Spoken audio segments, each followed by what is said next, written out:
I think that was it, 10 or 12 of the 23. Something like that. He'd managed to get them on a BOAC flight, and that they would arrive around midnight. So again, In Bombay. In Bombay. And I was instructed by Baba to escort them the next morning after their arrival, bring them up to Pune, to bring them to Baba. So,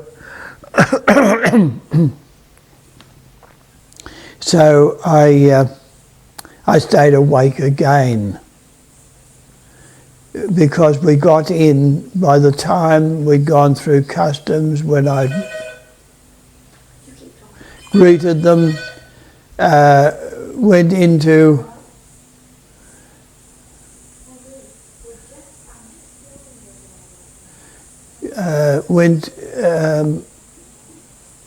went through customs. It was about 2:30 or 3 a.m. in the morning. So again, I stayed awake to ensure that I did get them on the early morning train to Pune. And as a result, so that was what happened.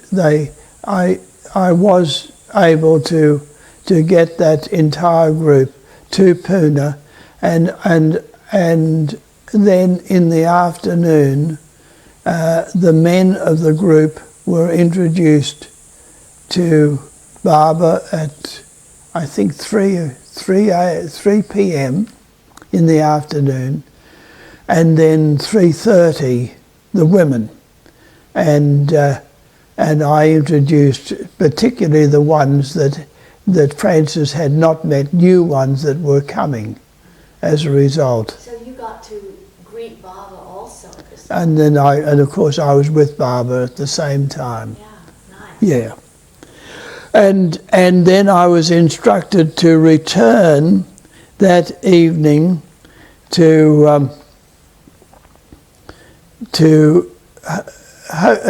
collect the rest of the party, which was coming by ship. They'd gone back on the ship. Coming by ship to Well, from Colombo, there was no plane. They weren't unable to book flights, airline. Yeah. No airline there to take them. So they continued by ship and arrived in the early morning of the 2nd of November. The first had, in other words, They missed a day. they missed a whole day. They missed a whole day. Yeah, Plus the extra of the 31st. yeah, and they missed the introduction on the 31st. They missed the morning session of the 2nd, and then arrived. Of course, too late for the morning session on the 2nd. So once they'd settled into the hotel after lunch, I then took them all to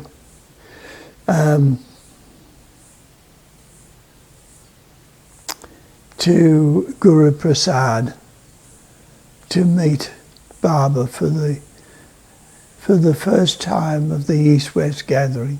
Yeah. And that's so vivid in my mind. The Indians, the Easterners, were filing before Baba, to greet him, receive his blessing, his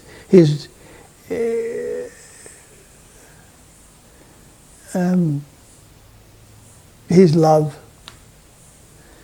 And that procession of the Easterners were halted for the moment when the 10 or 11 of us, I've forgotten now the exact numbers, but I think that was the number that were with me on that afternoon of the 2nd of November. And of course it included my own family. The Rouse family, my family, and certain others. May Lundquist, yes.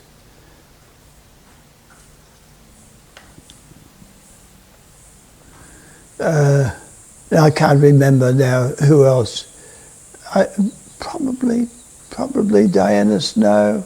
Yes, no, I don't. I'm not clear. Anyway, but I remember being at the rear, at the end of the line, because I was finally bringing the party to Barber as ordered by him. And of course, not only was I so happy to complete the task, but because it was an occasion when I could see my family again being with Barber. Now, I should go back for a moment and say and tell that it's an interesting little story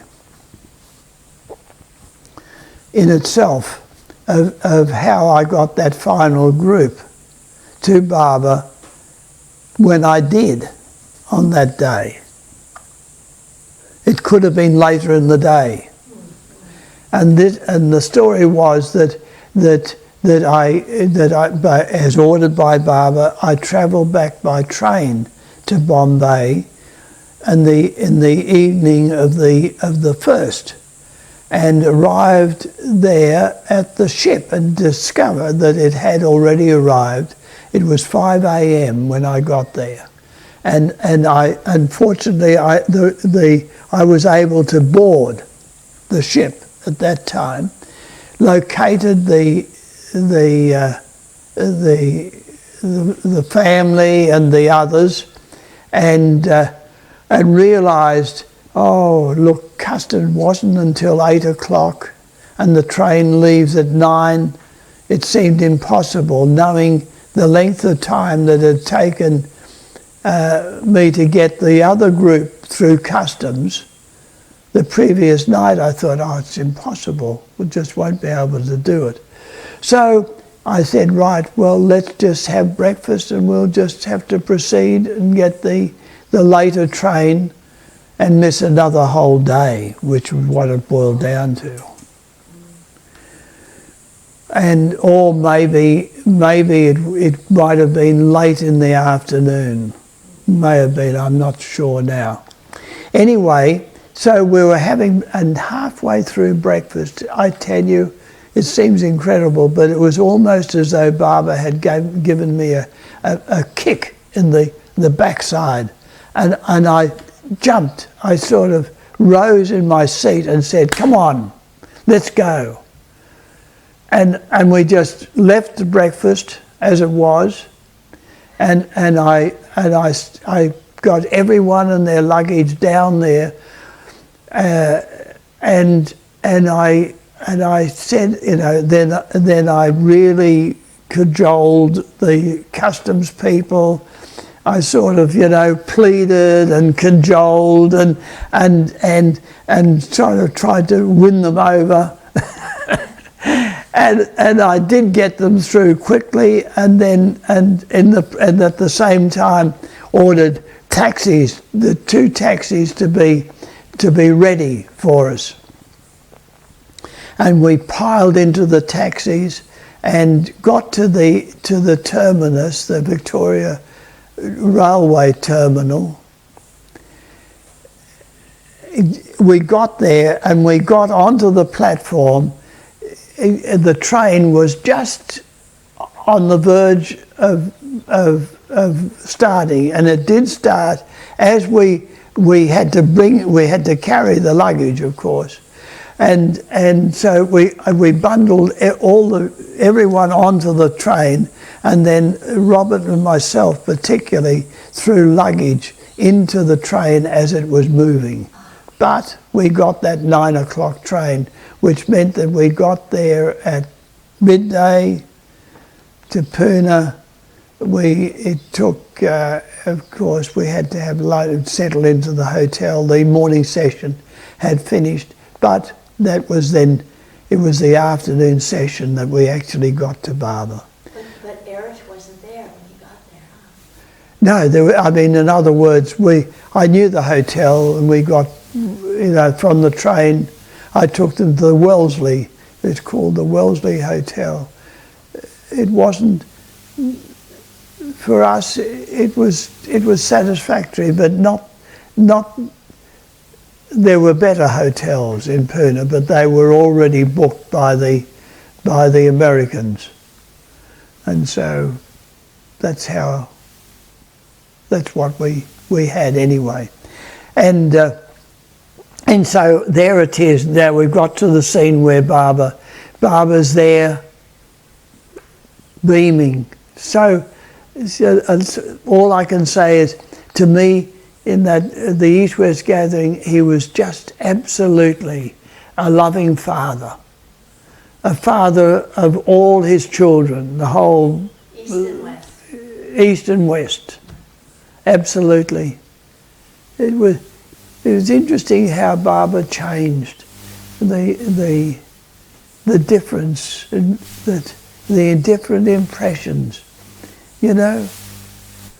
54. Barbara was like our companion, like a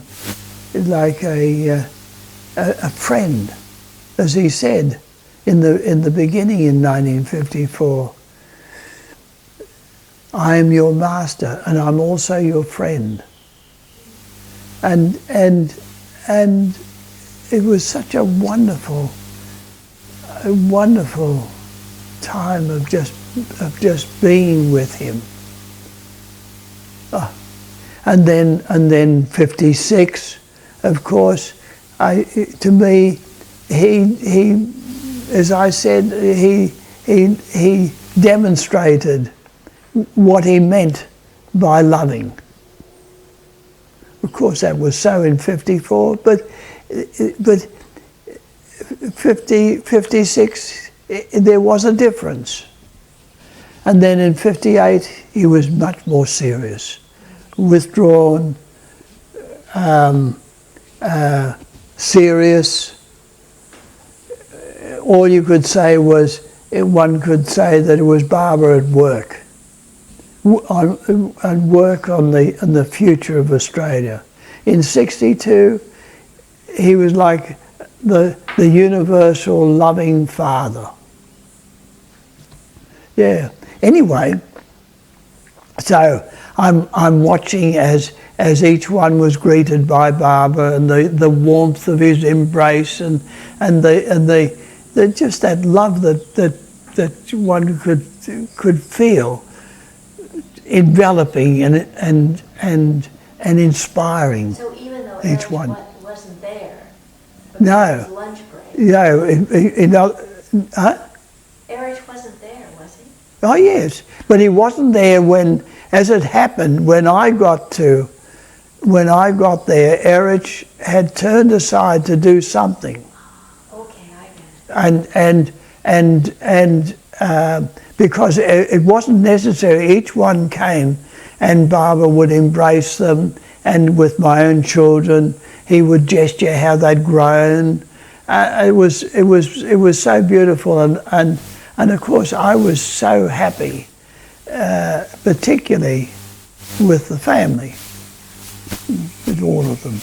And so I get to Barbara. I can remember sort of being in front of Barbara and expecting he would just open his arms and embrace me, to invite me to be embraced. And instead, he gestured with his hand. He gestured down towards his feet. So and Erich was not there. There was no interpretation, but it seemed so clear to me, perfectly clear. Instant. Oh, he wants me to go down to his feet.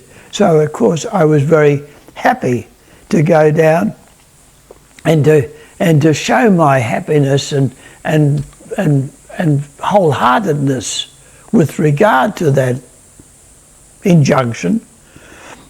I went full length.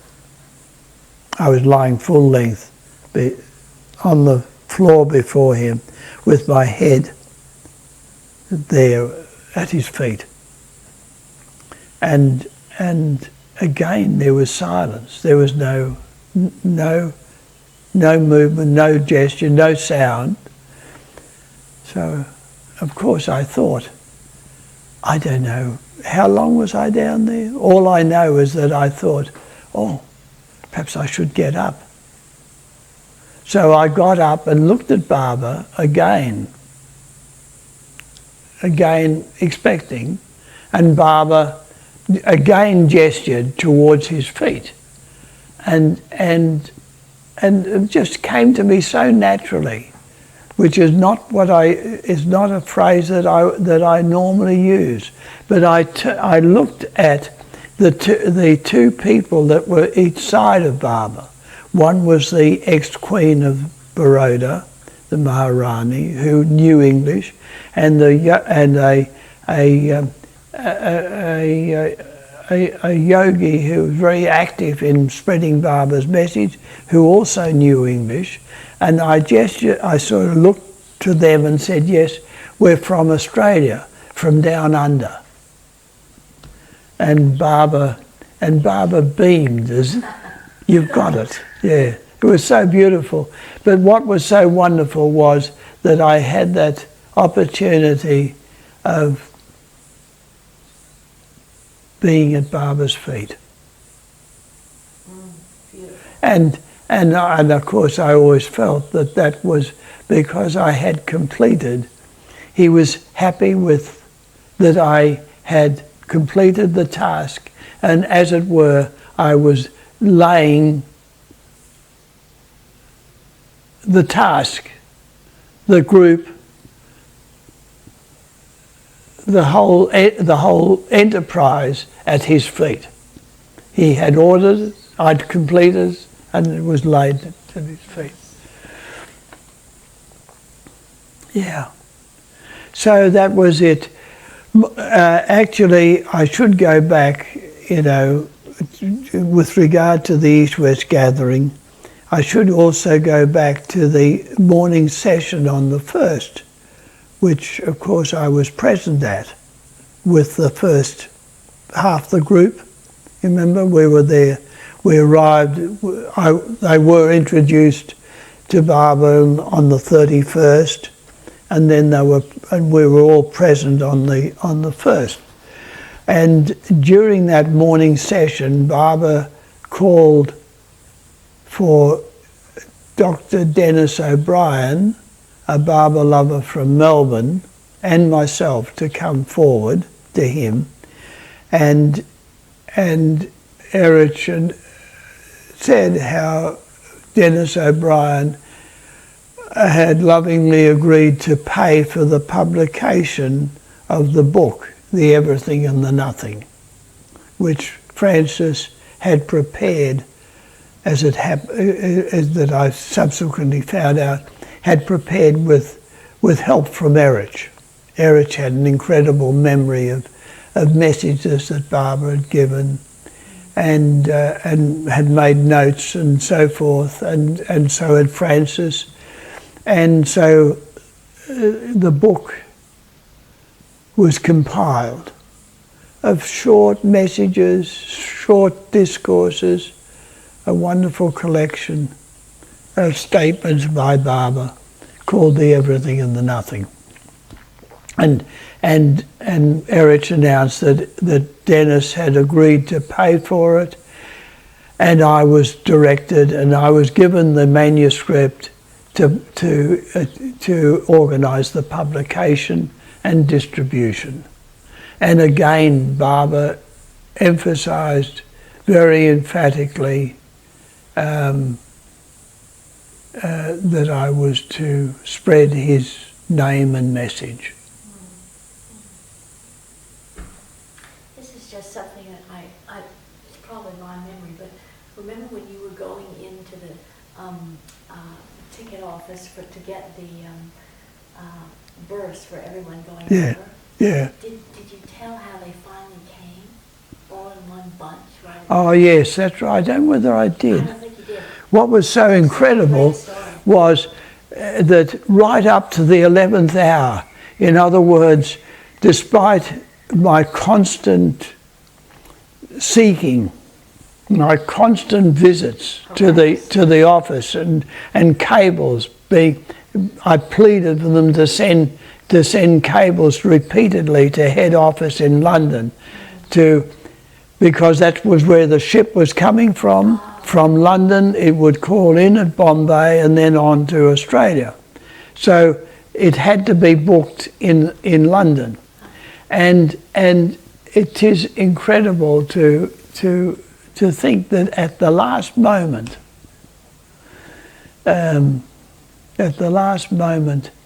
all of a sudden, 23 berths became available. The exact number you needed. The exact number that I needed.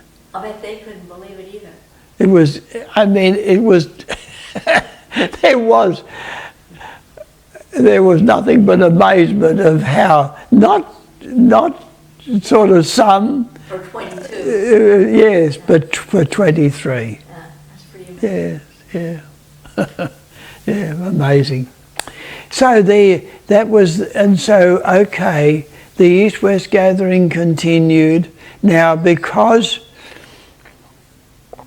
apart from being with Barbara. Where were you sitting during the gathering? With the men? In the front? Oh yes, with the Western men. Mm-hmm. And I had Michael, if I remember rightly, my eldest daughter, Ruthie, who's now Marie, who changed her name to Marie, she was with Joan with the women. The women were separated from the men, as it was with the Easterners. So the Westerners conformed to that pattern. The women were on one side and the men were on the other. And if I remember rightly, I had Michael and Jenny, the two younger children, with me. And also for some reason, Radha, perhaps Radha, the Rouse's child, being friends with Jenny. They were much the same age. There was a difference, but they were close enough together to be friends. Anyway, a lot of my time during those meetings was keeping them happy, and particularly because they would be in the heat. They would get thirsty, and frequently needed for me to take them out and get ask for soft drinks for them to have, which of course they were delighted with. Otherwise, a lot of my time was spent looking after the group, seeing to things, especially medical. There was always one or more not well because of the food, because of the heat. India was not easy, and a lot of my time was spent that. One amusing incident was when my three children were all the three of them were just not well, and so I got Dr. Donkin, known as Don, and I got him, and I can remember so clearly they were all in one room with Joan, and where were you? Oh, I probably was too. I can't remember. I may have been in another room because of the work of looking after the rest of the people. Yes. Yeah, okay. And so I wouldn't disturb Yeah. the family. That could have been the case. I don't remember. But I do remember being with Don in this room, and Don, in the process of looking at the children, feeling their pulse, and directing that Joan and I should give them 4 different medicines at all sorts of vague, varying times.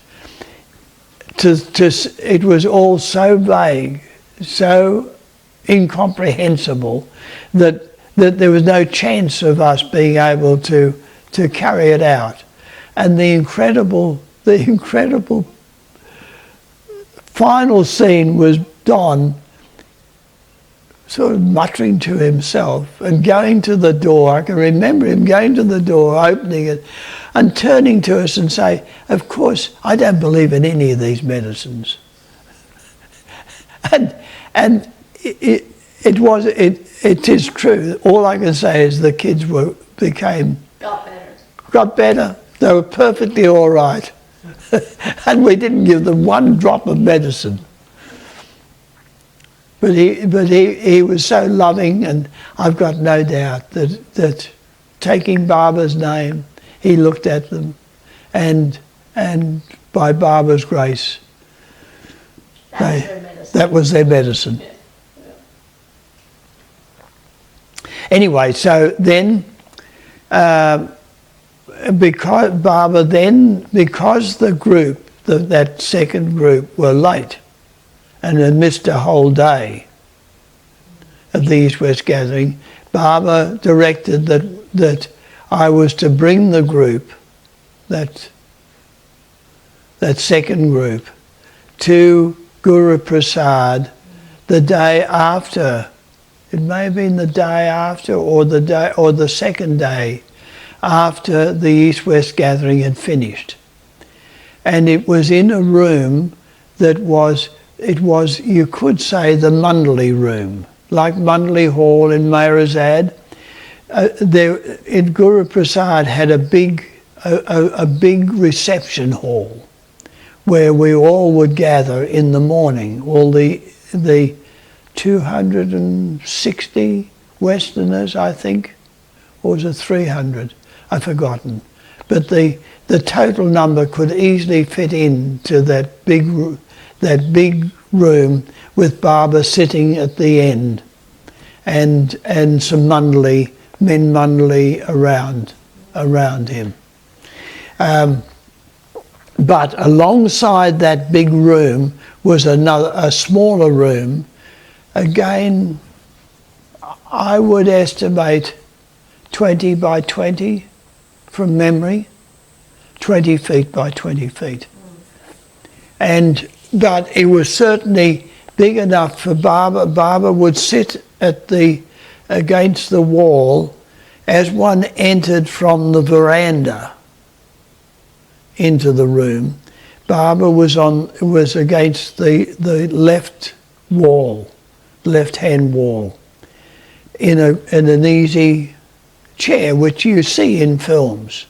You see him there, and there was sufficient room for 40 or 50 people sitting on the floor. Could easily accommodate that number sitting around, and so that was what we were directed to. That I was directed to do, to bring that party of 10 or whatever it was, 10 or 11, to that room at 9 a.m. on this particular day, whether it was the first day after the East-West gathering or the second day. I think it was the second day. Anyway, that was the direction. So I can remember so vividly. So I came in the room where Joan and the 3 children were. I don't think I could have been in the room because my memory is of coming in and finding that they weren't ready, that we had to leave to get there to Guru Prasad. I mean, probably 8:30 to make sure to get there. And that allowed time to be there early, if you know what I mean. But I got there and none of them were ready. And I pointed out that to get there by 9 a.m. they had to move. And I waited as long as I could, but it became quite clear that they were not ready and would not be ready to get there by 9 a.m. And I was very conscious of being on time, as Baba had detailed, that we were to be there at 9 a.m. So I decided, well, I'm going to get there at 9 a.m. And so I took the remainder of the party, I collected them, and we got to Guru Prasad and were seated by 9 a.m. And including myself, and I was there, I can remember so clearly. I was seated towards the entrance door,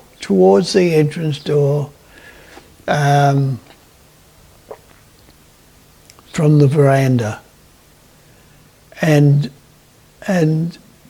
I was happy looking at Baba, and then all of a sudden Baba looked at me in an extremely stern way.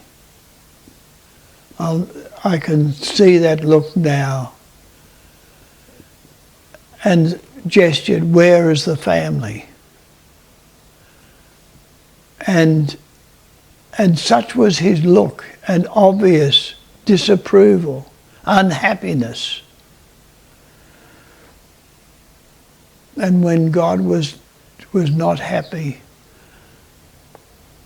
I realized that it was how I could well understand how it was reading how men, far greater men than myself, if you know what I mean, giants of men who would go through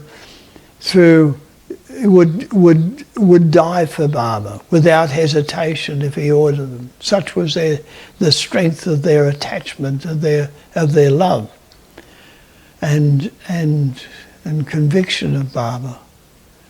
And they would burst into tears at a look from Baba. And I received one of those looks, and I burst into tears and said something that they were at the hotel. And Baba again, extremely unhappy, gestured that I should go and collect them. And I didn't realise, but Erich then said that Baba's car, to use Baba's car, that it was available. And so I then stumbled, you could say, from the room, still weeping. And you're not a crier. And I'm not normally, I do not normally cry. It's only a few times. And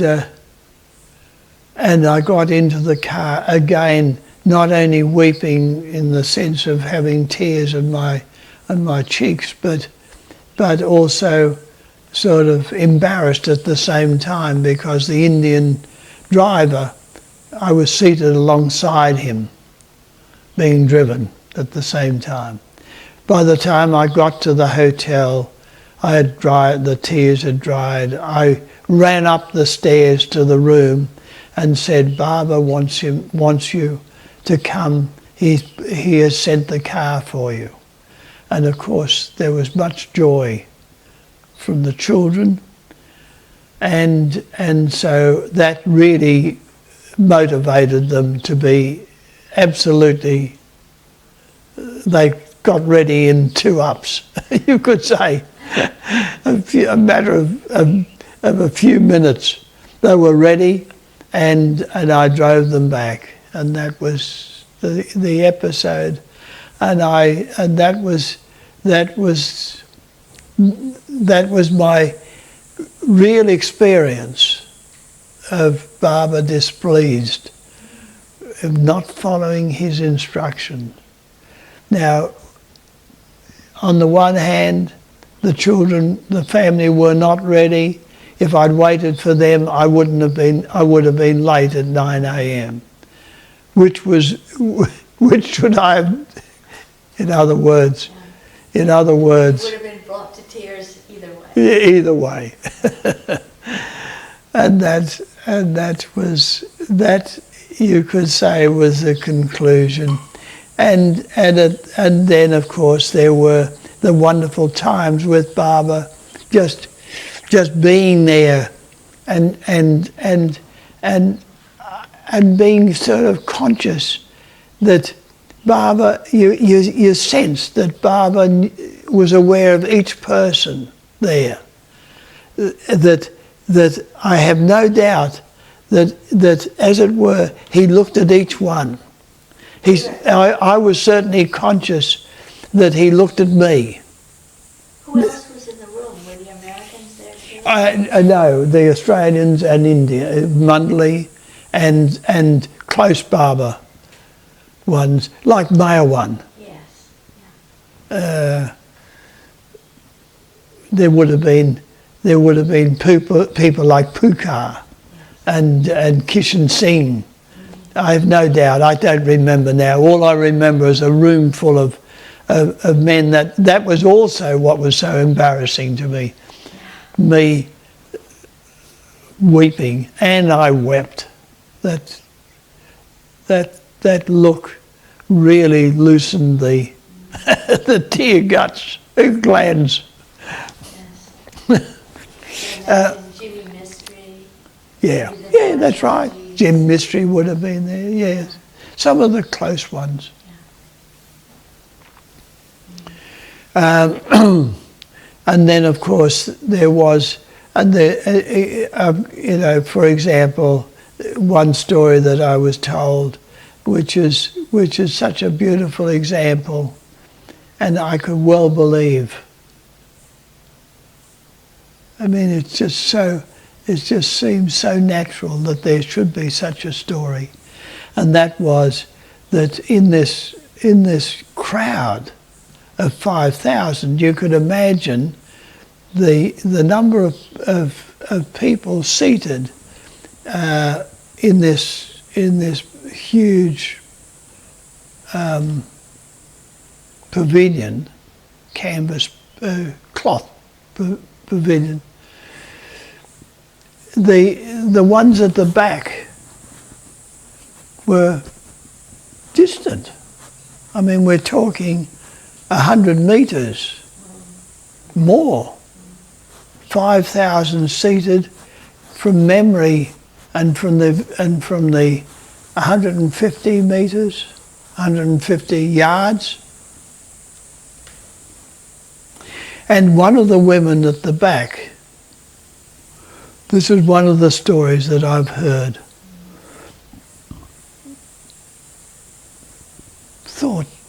suddenly occurred to her during the times that she was there, is Barbara aware of me? I see him in the distance. Is he aware of me? So far back am I from him. Such a distance, and this troubled her. This sort of stayed on her mind, and at that point where she was continuing to be troubled, Barbara directed that, gesturing to Erich, to get them all, the whole 5,000, to stand up and stretch themselves.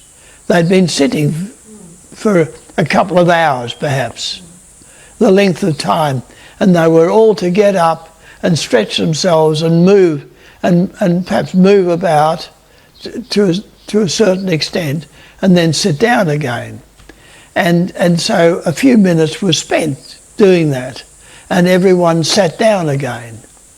And what was so astonishing and what's so incredible was that a message was sent from Barbara, gestured to Erich and sent by Barbara. Somehow that message went down the line to that woman. And the message was to that particular woman, why did you change your seat? Why did you move and change your seat? And she realised to her, you can imagine the effect on her heart, realising how Barbara was aware of her. Just a beautiful example. But how did the Mundley, how was it that the message was conveyed to that particular woman? Only Barbara knows. Somehow that's what happens. And there are other stories where Barbara would direct one of the Mundley to go and collect somebody in a huge crowd, somebody, that man in the corner, bring him to me. And that Mundley member, that man, would then just set off. Somehow he would know who it was that he was to bring to Barbara. Yeah. Amazing. And yet, everything is possible with Barbara. Everything. Anything and everything. Yeah. And so that was the East-West Gathering. There were a few little things, stories that sort of from the sublime to the ridiculous in a way. I always remember you saying how, because it was so hot, how Jenny and the kids were always wanting you to get sodas for them. That's right. I mentioned that earlier. Yeah, I like that. Yes. It's such a human thing. Yeah, the human touch. And And we could still see, we would go on the side where the drinks were, and I could still see Barbara. Watch Barbara's side on. Wow. So another thing I wanted to ask you about was, what about the day that it rained? What did you guys do? Oh, I was just wet. And what happened with No, that was the first day. Oh, so Joan, the family No, was there for that? no, they weren't there for Oh, I that. missed out on that. Yeah. Oh, what a shame. Yeah, But you just got wet and Yeah. then dried off. yeah, Okay. yeah, yeah. All right, J. Barber. J. Barber. As I mentioned to you earlier,